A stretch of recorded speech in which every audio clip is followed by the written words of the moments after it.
Cooking, laundry, and caregiving, it's all your job as the maid of this house. If you don't like it, we can get divorced and you can leave. Haga. Mike made it clear that he saw me, Sarah, as nothing more than a maid.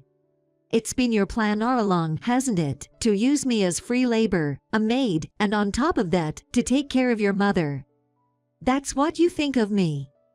Of course, it's only natural. You became my wife, didn't you? If you don't like it, you're not cut out to be a wife. Leave if you want. I'm ready to divorce any time. Mike said this with a smug grin, probably meaning it as an ultimatum. Listen, I'm an elite of this society in a top company. You're just getting by, feeding off me, and barely managing that shabby diner. Think hard about that. I understand. As I said this quietly, it seemed to reach Mike. That's good. Remember, you do as I say. I didn't respond, but turned away from Mike and whispered to myself again. Then consider yourself fired. What? After I take action, my elite husband. My name is Sarah. I'm 30 years old. I own a restaurant. People say it's impressive for my age, but the place originally belonged to my father, and I just took over. The chef who cooks in the kitchen has been with us since my father was here, preserving the original flavors since we opened. With the help of these long-standing staff members, I've somehow managed to keep the restaurant running. But I'm still learning. I took over the restaurant at 22, right after graduating from college, instead of getting a regular job. I immediately started managing the place, which my father entrusted to me. I studied economics in college, thinking I had learned a lot, but real life isn't like the textbooks. I've made several mistakes and had some really tough times, but I've managed to keep the restaurant going until today. I think I've been quite lucky. 5 years after I took over the restaurant, a man started visiting. He would become my future husband, Mike. One day, a group of men in suits came to our restaurant. Mike was among them, saying he liked the taste and started to frequent the place. He and his colleagues were employees of a major food company, exploring various restaurants for research. I've been interested in this restaurant for a while, but I always passed by, opting for bigger places in the city or even further out. I understand. We're in a sort of awkward location, I said, and Mike chuckled shyly. I remember thinking he seemed honest and nice. Indeed, our restaurant is in such a place. But the taste is exceptional, so many people fall in love with it and keep coming back for decades. I really love the taste. I've become a big fan myself, Mike said. True to his word, Mike became a regular and often chatted with me, the owner. Mike had graduated from a top university and worked for a well-known company. He was the epitome of a social elite, a type of person I had never been close to before. Not only was Mike brilliant, but he was also good-looking, tall and handsome. He was undoubtedly popular. Mike was 7 years older than me, 34 at the time, and I assumed he was married, but he laughed and said he was single. Ball work, no play, and suddenly I'm this age. Kind of embarrassing, isn't it? His down-to-earth demeanor, humorous storytelling, and gentle tone were uncharacteristic of a person with his standing. Before I knew it, I had fallen for Mike. It was probably a one-sided crush. To him, I was just the owner of the restaurant he frequented. But then, out of the blue, he confessed, "Sarah, would you consider going out with me, maybe thinking about marriage?" I couldn't believe it. My heart raced. And I couldn't believe that such an amazing man had feelings for me. It was like a dream come true. A prince on a white horse had come to whisk me away.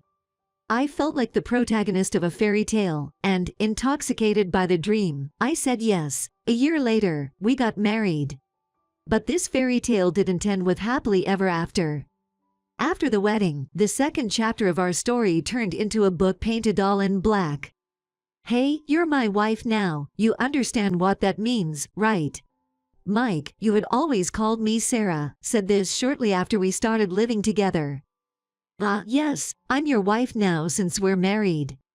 I could only reply in confusion to his sudden change in tone. Then Mike suddenly raised his voice. "What kind of response is that? I'm your husband. Respond with more respect. A wife should honor and respect her husband. Don't you understand that?" I was too shocked to respond immediately. What had happened? It was as if Mike had been replaced by someone I didn't know. From a prince to a tyrant.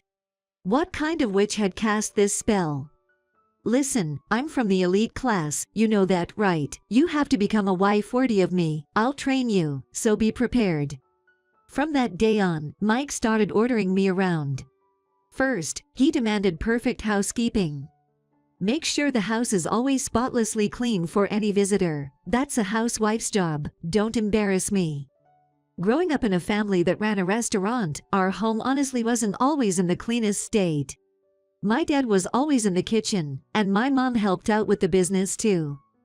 Perfect housekeeping was just not feasible. Both my parents did what they could, cleaning and tidying up whenever they found time. But managing a restaurant while raising a child was a never-ending task. My paternal grandparents lived far away, but my maternal grandparents would take care of me when things got really busy. That's how we barely managed to get by. "I have the restaurant to run. It's just impossible," I said. "Don't make excuses before even trying. Don't you even want to make an effort?" Mike retorted. I agreed to try, just to settle the conversation, but I knew deep down it was impossible. "Hey, I have to take care of the restaurant. Can't we order some help for some of the housework?" I wasn't saying I wouldn't do any housework. I just wanted to hire a maid or housekeeper for the parts I couldn't manage, but Mike didn't like the idea. Why waste money on something so pointless? A housewife's only merit is being useful for free. I was shocked by his words. Being useful for free, is that how Mike saw me? That's when I understood. Such a small restaurant, who knows when it might close down. You're lucky to have found someone like me to support you. Be grateful and serve me well.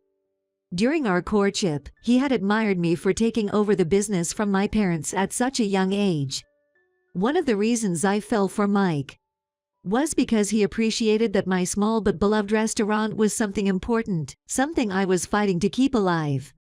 Just keep the restaurant as a backup, ensured, if push comes to shove, sell it, it might fetch something. Even for a place like that, but quit immediately if it starts losing money. It's not worth running at a loss. That's how far he went. So that's what you really think. I won't give up my restaurant no matter what. Just do your best, but remember, I'm allowing it as a hobby out of kindness. Don't forget that I'm doing this because I care about you. Mike said this with a laugh. From that day, I started thinking about divorce. Yet, a part of me still loved Mike, and I wanted to prove him wrong, to make him apologize and realize his mistake. That's why I worked so hard. Indeed, it's a small restaurant, kept alive by its regulars. Nowadays, with chain restaurants offering the same taste everywhere, most people choose them. That's why they thrive. But there will always be people who crave a nostalgic taste. That's why I want to keep my restaurant going. No matter what. While maintaining a seemingly peaceful married life, I worked hard for the day I could prove Mike wrong. And Mike, half mockingly, would say with a laugh, "Wow, you're really trying hard. That restaurant is still going, huh? I thought it would have failed by now." Well, as long as you keep up with the housework, you can continue. I was already doing it without being told. Every morning, I'd wake up early, prepare breakfast for Mike as he left for work, then rush out to the restaurant. After a busy day there, I'd shop for groceries, come home, cook dinner, and clean up. When Mike got home, I prepared dinner, got the bath ready, did the laundry, prepared for the next day, and finished up any remaining work. I trimmed down my sleep and meticulously planned every day to manage everything efficiently. If the house ever gets dirty, I'll make you quit the restaurant immediately and then sell it. I felt like Mike was waiting for that day. He probably married me intending to have a free, property-included housekeeper. Back then, I was head over heels for Mike. He knew it and must have thought I'd never stand up to him. That's probably why he chose me. I'm surprised you know how dedicated you are to the restaurant. I thought after getting married, you'd only have eyes for me. I feel betrayed. Mike said that once. But the one betrayed here was me. I thought he understood and chose me for who I was. I wanted to retort but swallowed my words. Then things got worse. My mother broke her bone and is hospitalized. Your mother? Mike's parents lived in the neighboring state. I hate to say it, but like Mike, they're not the most likable people. Mike is such a proud son, graduated from a top university and works in a top company. You should be grateful he chose you and serve him well. You don't understand your luck. Technically, you should be bowing down to us, the parents of a societal elite like Mike. That's right, clearly, a diner's daughter lacks proper upbringing. That's what they first said to me. Not just about me, but about my parents too. I wanted to snap back, but Mike intervened, so I stayed quiet. Well, Sarah is still young. It's natural for her to lack in some areas. Think of it as room for growth. At that point, I should have realized what this family was like. But I was convinced that Mike was defending me, that he was on my side. And so, the snide remarks from my in-laws continued. Why would Mike marry a diner's daughter? Yay, with his status, he could have married a CEO or an executive's daughter. Sarah, think about that and show us some proper gratitude and respect. Mike's parents seemed to think that only those working in big companies were elite, and looked down on anyone in the service industry, especially a small business like ours. But even so, I felt sorry to hear his mother was injured. I thought I should at least visit her. I was contemplating this when Mike's words took me by surprise. She fractured her femur. After the surgery, she'll need to stay in the hospital for a while, then rehab. You'll take care of her, won't you? But most hospitals are still limiting visitors. I can visit and bring some things, but taking care of her might be impossible. Who said anything about the hospital? I meant after she's discharged and comes to live with us. I was momentarily confused. As I stayed silent, trying to process this, Mike dropped a bombshell. You're so slow. When Mom gets discharged, my parents will move in with us. What? Is that a problem? Of course, it was a problem. I was already fed up with living with just Mike, let alone his parents too. I can't take care of your mother. I have the restaurant to run, it's impossible. She should be cared for by professionals. Why should we pay for that when you're here, then quit the restaurant, sell it, and use that money for the family? Mike's demand was outrageous. I won't sell the restaurant, and I won't take care of your mother. Cooking, laundry, caregiving, it's all your job as the maid of this house. If you don't like it, we can get divorced and you can leave. Haga. Mike made it clear that he saw me as nothing more than a maid. It's been your plan all along, hasn't it, to use me as free labor, a maid, and on top of that, to take care of your mother? Of course, it's only natural. You became my wife, didn't you? If you don't like it, you're not cut out to be a wife. Leave if you want. I'm ready to divorce any time. Mike said this with a smug grin, probably meaning it as an ultimatum. Listen, I'm a social elite, in a top company. You're just getting by, feeding off me, and barely managing that shabby diner. Think hard about that. I understand. As I said this quietly, it seemed to reach Mike. That's good. Remember, you do as I say. I didn't respond, but turned away from Mike and whispered to myself again. Then consider yourself fired. What? He didn't hear me clearly and asked again, but I didn't repeat myself. There's a lot to prepare, I can't do it right away. Fine, there's still time before Mom gets discharged. She needs at least a month in the hospital. If you can manage by then, that's fine. Mike must have thought I complied, as he smiled contentedly and went to bed.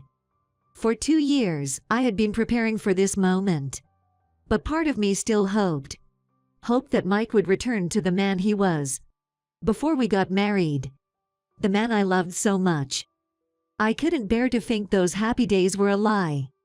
But every hope was shattered. I had to make a decision. It was time. Hello, it's me. Yes, it didn't work out. No choice about it. Let's take action. I called someone, deciding to move forward. A month later, a news story adorned the economics section of the newspaper. It reported that a large number of shares in the food company Mike worked for were bought. And it seemed likely to become part of a restaurant group. What the hell is this? Mike, frustrated, pulled the newspaper left and right, tearing it apart in the middle. It's a joke. We're a top company, and now we're being bought out by some lousy diner group. Mike crumpled the torn newspaper into a ball and hurled it against the wall. Damn it, what's happening? This can't be true. He turned on the TV as if trying to wake from a nightmare, but the same news was being broadcast. It seemed the acquisition was true. Damn, why is this happening?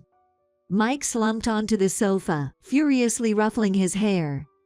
What's done is done, it can't be helped now, here you go. What's this? Mike's eyes widened in shock as he looked at what I handed him. He seemed utterly surprised. What is this? It's a divorce form. I can see that. Why are you giving this to me? Mike crumpled the divorce form and threw it just like the newspaper. First the newspaper, now this. Well, no matter how much you crumple it, nothing can be undone at this point. Why are you asking for divorce? Explain the reason. Are you serious? You forgot, you were the one who mentioned divorce. Mike fell silent as he remembered my words. I won't take care of your mother, I won't live with her. If you don't like that, we can get divorced. You said that, right? I did say that, but I meant it as, well, a figure of speech. I didn't think you'd listen otherwise. So, it was a threat. Mike didn't respond. I married you because I loved you so much. I believed in you, but I was deceived and betrayed repeatedly. That's why I've decided to divorce. I took another divorce form from the file and placed it in front of Mike. I have spares, so feel free to crumple them. If we run out, we can always get more, or even download and print them nowadays. Mike just stared at the green form placed in front of him again. This is a joke, right? He looked at me with pleading eyes. No, it's real, the reality of our situation.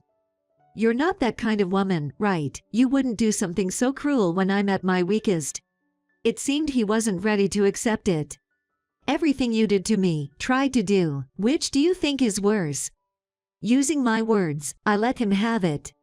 Do you remember what you said after we got married? A wife should honor and respect her husband. Mike didn't answer. I respected you even before we married. That's why I decided to marry you. But after hearing those words, my respect for you vanished. Trampling on others means trampling on your own feelings. Mike looked down, silent. You only saw me as a free maid, and my beloved diner as an asset to be cashed in. I realized that, but I still loved you. Sarah. Mike looked up at me with hopeful eyes. I'm sorry, I didn't realize you cared so much for me. I was just showing off, forgive me. Mike, tears streaming, took my hand. I'll change. Please give me another chance. I'll cherish you this time. I'm sorry. I pulled my hand away from his. Why not? We loved each other, right? We can still start over. No, it's too late. I've given up on you. That's why I decided to buy your company. What? Mike looked at me, confused. The large food and beverage group that bought your company, a major corporation with 1,900 full-time employees. I'm the president of that company. Sorry, but you're fired. No, you can't be serious. What are you talking about? Are you crazy? Mike half smiled, but it was all true. Let's put that aside for now. Here, take this. Confused, Mike took the envelope I handed him. Then, checking its contents, he let out a strange scream. What is this? It was evidence of Mike's infidelity. Documents from a private investigator and several photos. Your female secretary, a subordinate's wife, a new employee fresh out of college. A woman from a business partner, a club hostess, and who else was it? The list was unbelievably long. Mike, with his good looks and elite status, must have easily attracted women. Amazing, isn't it? Too many to count on both hands. I'll be claiming alimony and damages from all the women involved. Hey. What? Mike was trembling, pale as he looked at the documents and photos. He tried to speak, but seemed lost for words. The time and place of your affairs, that's a big problem. A lot of these happen during work hours, right? That's like betrayal against your company. The documents detailed the places and times, showing he was meeting women when he was supposed to be on business trips or during client entertaining. You've been investigating me like this all along. Yes, I have. That's low. Mike threw the documents and photos at me. You used the money iron for this. No, not a single penny of your money. Liar, you don't have that kind of money. Mike, a societal elite with a high salary, saw me as a free maid but did contribute financially to our household. You know I'm the owner of a restaurant. Yay, that nearly bankrupt, barely breaking even place. It's like a hobby, right? What kind of owner are you? Sure, the diner might not seem very prosperous, but that's not all there is to it. I let Mike in on the truth. I ran that diner for information gathering, to see what customers are ordering, what sells. It was market research. The diner was started by my father and mother. From that first restaurant, we grew into a huge chain with locations not just in the US, but internationally. The group that bought Mike's company was the parent company of that restaurant chain. This can't be true. But it was. The diner's location made it perfect for gathering such information. The success of the first restaurant was undoubtedly due to my father's skills. But its growth into a large chain was significantly due to our understanding of customer preferences. You never talked about your family business like that before. Were you deceiving me? I wasn't deceiving you, I just didn't say anything. When I started dating Mike and began to consider marriage, my father told me to stay quiet and observe for a while. Looking back, I think my father saw through your true nature. He said if you didn't change after marriage, then I should tell you. Back then, even if I had faced opposition, I would have married Mike anyway. That's why my father advised me like that. And what I told Mike about taking over the restaurant due to my father's illness wasn't a lie. He was indeed struggling with his health and almost retired, leaving the management to my uncle. My father had a major surgery and underwent tough treatments. As his only daughter, young and just out of college, I took over the restaurant not just for study but because it was too soon for me to become a president. Even though I studied business in college, I lacked practical experience. And if I had failed to run the diner successfully, I was told I wouldn't be recognized as a successor. So I worked tirelessly to keep the diner running and to earn my father's approval to succeed him. I couldn't risk marrying someone who might take over or ruin the company. Perhaps my father advised me to keep quiet. I'd prove Mike was trustworthy. Well, that expectation was betrayed. My father also told me this: if Mike turned out not to be the man I thought he was, I should handle it myself. That's obvious. I couldn't run a major corporation if I couldn't handle something like this. So, for these 2 years, I lived with the thought of making you regret if you didn't repent. I hoped we could go back to how things were. I sighed, picked up my phone, and made a call. After speaking briefly, I hung up. Soon, the entrance chime rang, and I let the person in. Who is that? Just watch. Soon, the doorbell rang, and I invited the person into the room. Mr. President. The former president of Mike's company, soon to be mine, had entered. The former president bowed stiffly to me. Please proceed. The former president silently handed Mike a piece of paper. A termination notice. It was an official document. Mike was fired for disciplinary reasons, having secret meetings with women during work hours, and charging his personal expenses as business entertainment costs. I promised the former president to continue as the president in exchange for firing Mike, and he agreed to this condition. Even small things can accumulate into a big crime. What you did is a serious breach of trust. It's only natural you'd be fired. Mike stood there, stunned, but I had no intention of forgiving him. If you understand, could you please leave now? Why should I? This is my home. This is a rental, right? The landlord says you can't stay here anymore. They can't rent it to you. Mike looked utterly confused. I decided to explain further. I bought this apartment, and you seem to have forgotten, but the lease was up last month. So, you no longer have the right to live here, and I'm not planning to renew the lease. Mike just stood there, dumbfounded. We need to decide on property division and who keeps the furniture, but for now, I don't want to see your face. Could you go back to your parents' house?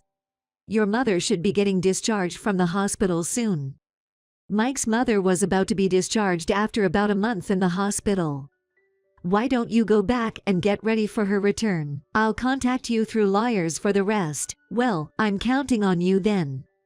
I handed Mike over to the former president. If you come back, I'll report it as trespassing. We're not officially divorced yet, but if the landlord says no, then it's a no. Mike left the room silently, accompanied by the former president.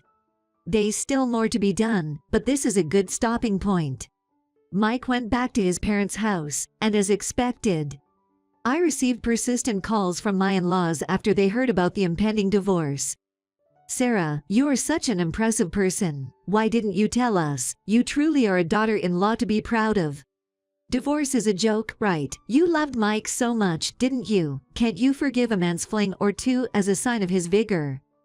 At first, they spoke arrogantly, but when they realized I was firm about the divorce, they resorted to threats. Because of you, Mike got fired. How will you make up for this? We'll demand damages for this. What you did is unforgivable. Having a detective investigate your husband's conduct. What will people think if this gets out? Your reputation will be ruined. When I boldly said to go ahead with damages claims or information sharing, they turned to tearful pleas. I'm really sorry, Sarah. It felt like you took Mike away from us, and I acted mean. Please understand, what will we do if you leave us? If I offended you, I apologize, but please forgive Mike. If you can't forgive him, what about us? Weren't we family at one point? Of course, I refused them all. I've said it many times, I am divorcing Mike. If you keep bothering me, I'll go to the police. I might even consider suing you. After actually getting a lawyer to warn them, they finally stopped contacting me. I made a proper alimony claim against Mike, and I managed to get the full amount paid from the property division. Luckily, he had savings since he was a high earner. Now, jobless and without savings, he's back living with his parents, working hard from morning till night in the service industry he once scorned. Understandably, he's also facing alimony claims from the husbands of the married women he was involved with. I hope he works hard to pay it all off, no matter how many years it takes. I talked to the women involved, and they all said they were not serious. Only with him because he had an elite status and money. They apologized. Regardless of the reasons, having a relationship with a married person is legally reprehensible. I made sure they paid the damages they owed. Hopefully, they won't repeat the same mistake. Afterward, I officially took over as president from my uncle. He's now the chairman, and I plan to consult him on various matters. Though my father's condition has stabilized, he's not fit for work. But he seems relieved and energized, knowing he's passed his company to me. Sometimes, he still offers his opinions spontaneously. I'm grateful for that. I want my parents to live as long as possible. That's my greatest wish now. I caused them worry by getting involved with such a man. But I've settled things myself. This seems to have earned my father's recognition as a business owner. I hope to meet a better person in the future, to reassure my parents as their daughter.